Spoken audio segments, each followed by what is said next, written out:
It had been a while since Eddie, my father-in-law, moved into a retirement community. One night, Jimmy, my husband, spoke up, which was rare. "If we don't have to take care of Dad anymore, you're useless to me. I'm leaving." Ah, so that's what this is about. You want a divorce? Jimmy nods silently. I had been putting up with Jimmy's terrible behavior ever since he blamed our infertility on me. I decided to accept the divorce. "I'll give you all the money we've saved together for your poor self." With that, Jimmy left and moved back to his parents' home. After the divorce was finalized, I got a call from my ex-husband Jimmy. "You were planning to set me up, weren't you?" At this point, he had lost his home, savings, and job. My name is Nina Dowell. I'm almost 35. I married Jimmy, my childhood friend who is a year younger than me, 10 years ago. We're currently renting an apartment and living together. We grew up in the same neighborhood and played together since kindergarten. Jimmy's family was wealthy and they lived in a mansion. We used to play hide and seek there. The place was so big that when Jimmy couldn't hide anymore, he would run to me crying, "Nina, Nina." I fondly remember how adorable he was, following me around. When I was in first grade, Jimmy envied my new backpack. "Let me borrow your backpack." He would borrow it and wear it with a big smile on his small back. A year later, when he got his own backpack, he started showing it off to me. I thought that was cute too.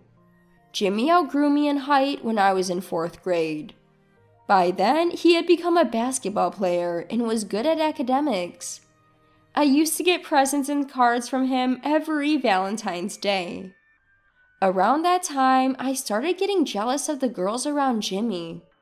I didn't realize it then, but now I know it was love. My first love. Years passed, and when Jimmy and I were in high school, he suddenly confessed his feelings. We started dating. After graduating from college and working for about 2 years, we decided to get married. Looking back, I've known Jimmy for a long time. My mother-in-law had already passed away, and my father-in-law was living alone in a big house. I would visit Jimmy's family home a few times a week to keep Eddie company and help him with chores. I often helped with shopping in the evenings. Eddie had always treated me like a daughter since I was little. I was fond of him and called him Eddie as if he were another father to me. I never thought he would actually become like another father to me. We both worked and had a joint bank account to save money for when we had kids. That said, I was worried because we couldn't have children. I'm already 35, which is generally considered an age for high-risk pregnancy. "You're getting older. Maybe it's time to give up on having kids?"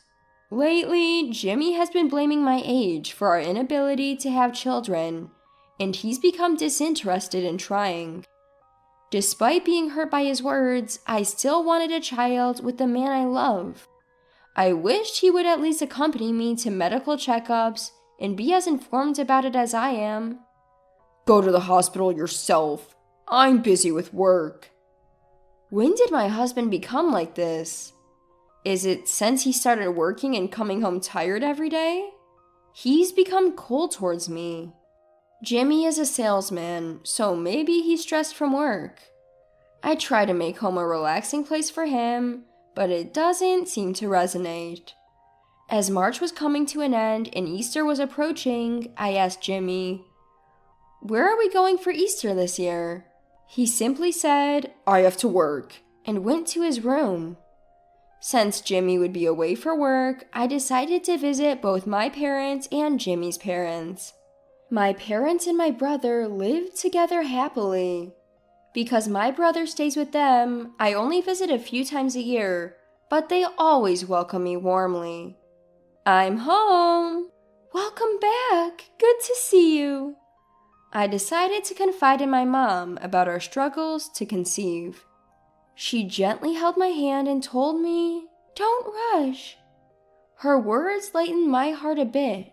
Thanks, Mom. Time flew by as I relaxed at my parents' house. It was already evening and I had to go home to prepare dinner. I'm leaving now. Come back anytime. Home is always warm. I returned home feeling fulfilled and waited for Jimmy. He came home around 7 p.m., but he had already eaten dinner and went straight to his room. I ate a hamburger alone and put Jimmy's portion in the fridge. I was so happy during the day, but now I feel like crying. I wondered where I went wrong, but couldn't figure it out. Did I ever neglect Jimmy? Did I ever say something cold to him? Thinking negatively is a bad habit, so I decided to go to bed early. When I woke up the next morning, Jimmy had already left. I hadn't heard he would leave so early, so I couldn't see him off. The hamburger from last night was gone. He must have eaten it this morning. The empty plate was left in the kitchen. I've been telling myself that Jimmy is tired from work, but I work too, and I'm starting to feel like I can't take it anymore. Since it's my day off, I headed to Jimmy's parents' house in the morning. Welcome! Eddie greeted me warmly. Are you about to have breakfast? He hadn't eaten yet, so while Eddie prepared some bread and coffee, I made scrambled eggs and cooked bacon. I was worried that I might be intruding so early in the morning, but Eddie smiled and said, "Thank you, it's delicious." It's been a while since someone complimented my cooking, and it feels really good. Jimmy used to enjoy my cooking, but he hasn't said anything like that in years. I'm glad you like it, Eddie. Since I could spend my day off at Eddie's, we chatted and watched TV until the evening. We even got excited talking about a TV show we both like. You like that show too, Nina? Eddie and I have quite similar tastes. I decided to prepare not just lunch and dinner, but also some meals for Eddie to keep. Thank you so much for doing all this, he said multiple times as he saw me off, warming my heart. On my way home, I saw something shocking. Jimmy was coming out of an arcade, dressed in a suit. Maybe he finished work early because of Easter and stopped by. That thought crossed my mind, but I couldn't shake off my unease. The next morning, I decided to follow him to see where he was going. I felt guilty for doubting Jimmy and thought about turning back several times, but he ended up going to the same arcade as yesterday. Jimmy is lying to me. The realization hurt. When he came home that night, I confronted him about what I'd seen. Were you really at work? Please be honest. I tried to ask as gently as possible, but Jimmy didn't apologize. Instead, he raised his voice. We used to have some money to spend freely, but now we don't because we're saving for the future. But that's for our future children. At your age, you can't have kids anymore. I want to stop saving and enjoy the present. His words left me stunned, a mix of surprise and sadness. I couldn't find the words to respond. The conversation ended there. Jimmy sighed and went to his room.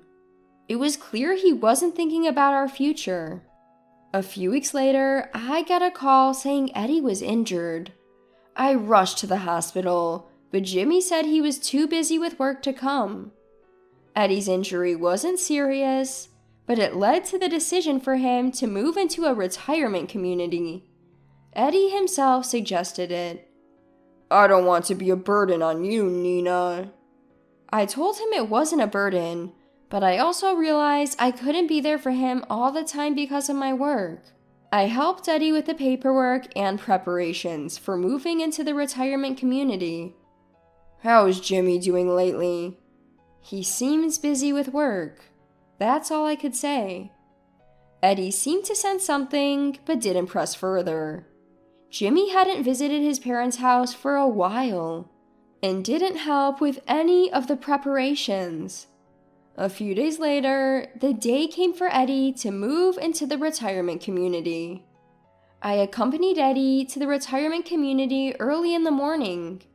It was already hot outside, and I was sweating after just a short walk. Jimmy was off work today, but he said, "You going alone is enough," and left for somewhere else.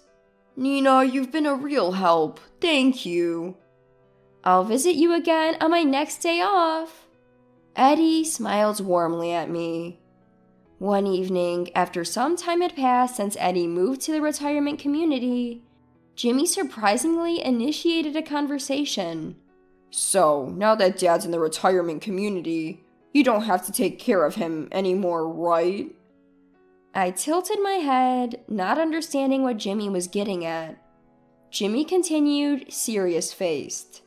"You're unnecessary. I'm leaving this house." Ah, I see. So, you want a divorce? Jimmy nodded silently. Ever since he blamed me for not being able to have children, my feelings for him had cooled.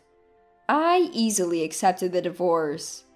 We started discussing property division, including our shared bank account. I'm not good at these kinds of conversations, but they're unavoidable. That's when Jimmy said, "I'll give you all the money we saved together." Jimmy seemed to have strange confidence because his family is wealthy. As we proceeded with the divorce, Jimmy moved back to his parents' home. Goodbye. Yeah. It felt so anticlimactic, considering we'd spent so much time together since we were young. A few days after Jimmy moved back home, our divorce was finalized. Both of us were about to take new steps in life. Just then, I got a call from Jimmy. "What the hell is going on?" He said that movers had suddenly shown up at his parents' house and started taking furniture. He accused me of doing something. Actually, when Eddie was still at home, he had told me. "Jimmy never visits. Maybe we spoiled him because we had money." Eddie looked sad. When Eddie moved to the retirement community, he said, "I won't use this furniture anymore, and if I give it to Jimmy, he'll just waste the money," and had transferred everything to me. So the movers were arranged by me. I also told Jimmy that the house and land were already on the market and a buyer had been found. "You can't just do that." Jimmy had apparently counted on the house, land, and furniture for the divorce and was yelling at me over the phone. "You hid this to trap me." Since Jimmy wouldn't listen, I decided to let his father explain. "Jimmy, it's been a while since we've talked like this. What's going on, Dad?" Eddie calmly said, "It's all settled. There's nothing you can do. You've been the one not visiting or calling me for a long time. The discussion is over. Game over." Jimmy seemed to be at a loss for words after hearing that. A few days later, I visited Eddie at the retirement community. I heard that Jimmy, who had lost his home, furniture, and savings, had moved into a rundown apartment. Apparently, he had also quit his job, counting on his family's money, and was struggling to find new work. Right now, he's barely making ends meet by doing manual labor as a day laborer at construction sites. No one could have seen this coming. "How's Nina doing these days?" I rented a place near my parents' house and am living quietly. I spend weekdays having dinner and weekends at my parents' house, unless I have other plans. My parents and brother are happy to see me so often. I'm also happy to help with household chores. "Nina, you're such a good kid." Eddie smiled at me as he always does. Then he continued with a smile. "Jimmy came to see me 3 days ago. He asked how I was doing here and if there was anything he could do for me." Hearing this, I felt a bit relieved. Maybe Jimmy had finally come to his senses. Being in a tough situation made him realize how privileged his past self was, and what he should truly value now. Can I come to visit you like this sometimes? Of course, thank you as always. Even after divorcing Jimmy, Eddie remains an important figure in my life, almost like a second father. I hope that someday I can have a good relationship with Jimmy again. With that thought, I head back to my parents' house. Welcome back. How is Eddie? He's good. He seems happy that Jimmy visited him. Oh, that's good to hear, my mom said. Nina, can you help with dinner? Of course. Let me put my stuff away first, I replied and quickly headed to my room.